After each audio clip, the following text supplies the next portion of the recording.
पाठ 8 संज्ञा नाउन।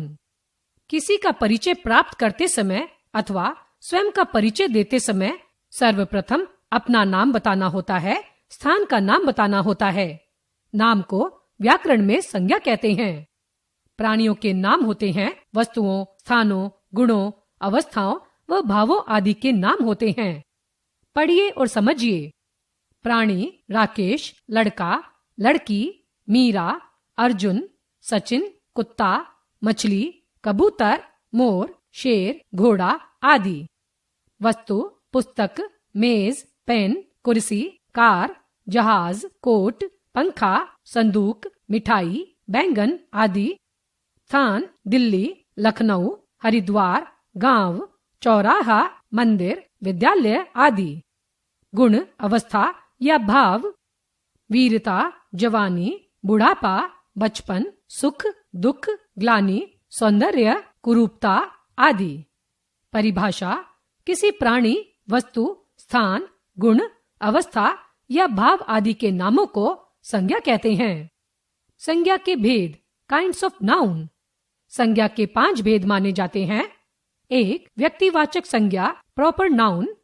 2. जातिवाचक संज्ञा, कॉमन नाउन। 3. भाववाचक संज्ञा, एब्स्ट्रैक्ट नाउन। 4. समूहवाचक संज्ञा, कलेक्टिव नाउन। 5. द्रव्यवाचक संज्ञा, मटेरियल नाउन। 1. व्यक्तिवाचक संज्ञा, प्रॉपर नाउन। जो शब्द किसी विशेष प्राणी, वस्तु या स्थान के नाम का बोध कराएं, उन्हें व्यक्तिवाचक संज्ञा कहते हैं। जैसे राम, सीता, कृष्ण, अर्जुन, चेतक, रामायण, गीता, हरिद्वार, लाल किला, हिमालय, अयोध्या, गंगा, यमुना आदि। व्यक्तिवाचक संज्ञा का प्रयोग सदा एक वचन में होता है, परंतु जब कोई व्यक्तिवाचक संज्ञा व्यक्ति विशेष का बोध न कराकर उस व्यक्ति जैसे गुणों या दोषों से युक्त अनेक व्यक्तियों का बोध कराती है, तब वह व्यक्तिवाचक न रहकर जातिवाचक हो जाती है। जैसे जयचंदों से बचकर रहना चाहिए। जयचंद व्यक्तिवाचक संज्ञा, जयचंदो जातिवाचक संज्ञा। 2. जातिवाचक संज्ञा, कॉमन नाउन। जो शब्द किसी वर्ग या जाति के सभी प्राणियों, स्थानों या वस्तुओं का बोध कराएं, उन्हें जातिवाचक संज्ञा कहते हैं। जैसे लड़का, लड़की, स्त्री, पुरुष, गाय, बैल, शेर, पहाड़, गांव, नगर, प्रांत, पक्षी, पशु आदि। 3. भाववाचक संज्ञा, एब्स्ट्रैक्ट नाउन। जो शब्द किसी वस्तु, प्राणी या स्थान के गुण या दोष, अवस्था या भाव का बोध कराए, उन्हें भाववाचक संज्ञा कहते हैं।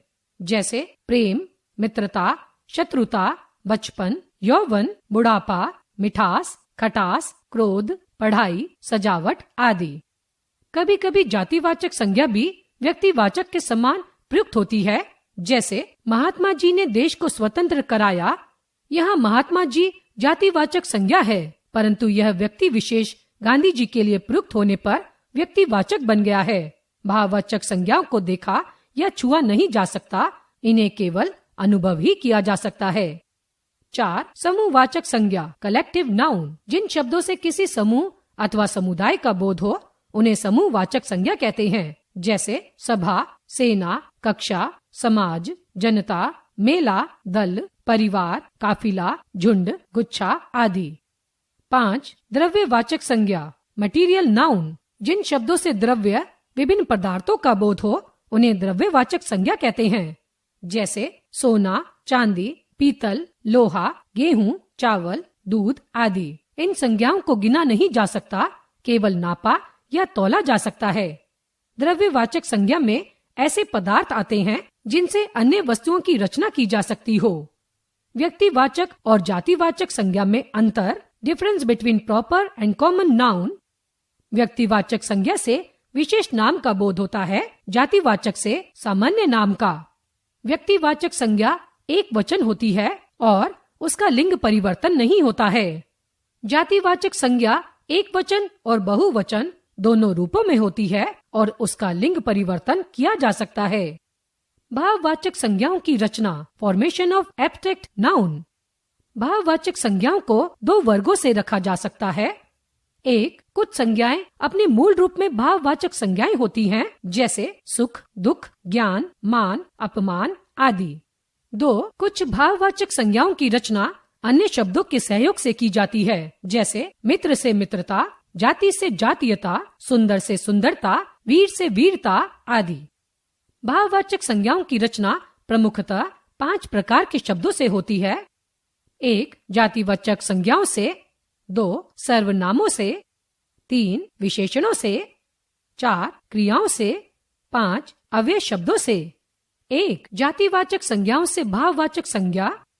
जातिवाचक संज्ञा, भाववाचक संज्ञा। मानव, मानवता, ठग, ठगी, वकील, वकालत, बंधु, बंधुत्व, शिशु, शैशव, ईश्वर, ऐश्वर्य, युवा, यौवन, प्रभु, प्रभुता, माता, मातृत्व, सेवक, सेवा, कवि, कवित्व, पंडित, पांडित्य, पशु, पशुता, शत्रु, शत्रुता, इंसान, इंसानियत, विधवा, वैधव्य, मनुष्य, मनुष्यता, डाकू, डकैती। जातिवाचक संज्ञा, भाववाचक संज्ञा। पिता, पितृत्व, भाई, भ्रातृत्व, देव, देवत्व, मित्र, मित्रता। 2 सर्वनामों से भाववाचक संज्ञा। सर्वनाम, भाववाचक संज्ञा। मम, ममत्व, आप, आपा, अपना, अपनत्व, निज, निजत्व, स्व, स्वत्व, अहम, अहंकार, सर्व, सर्वस्व, पराया, परायापन। 3 विशेषणों से भाववाचक संज्ञा। विशेषण, भाववाचक संज्ञा। चालाक, चालाकी, प्यासा, प्यास, प्रसन्न, प्रसन्नता, काला, कालिमा, दुष्ट, दुष्टता, सरल, सरलता, मूर्ख, मूर्खता, लंबा, लंबाई, सफेद, सफेदी। शिष्ट, शिष्टता, भूखा, भूख, मीठा, मिठास, हरा, हरियाली, मधुर, मधुरता, कमजोर, कमजोरी, गंदा, गंदगी, खट्टा, खटास, दुष्ट, दुष्टता। 4 क्रियाओं से भाववाचक संज्ञाओं की रचना। क्रिया, भाववाचक संज्ञा। जागना, जागरण, जलना, जलन, चूकना, चूक, धोना, धुलाई, कमाना, कमाई, रोकना, रुकावट, लिखना, लिखाई, गाना, गान, सिलना, सिलाई, धमकाना, धमकी, मिलाना, मिलावट, भूलना, भूल, पीटना, पिटाई, उठना, उठान, तैरना, तैराकी, थकना, थकावट, रोना, रुलाई, खोदना, खुदाई, सजाना, सजावट, उड़ना, उड़ान, पढ़ना, पढ़ाई, बचना, बचाव, गिरना, गिरावट, हंसना, हंसी, चलना, चाल, चुनना, चुनाव। 5 अव्यय शब्दों से भाववाचक संज्ञा। अव्यय, भाववाचक संज्ञा। धिक्, धिक्कार, भीतर, भीतरी, शीघ्र, शीघ्रता, जल्दी, जल्दबाजी, दूर, दूरी, निकट, निकटता, समीप, समीपता, ऊपर, ऊपरी।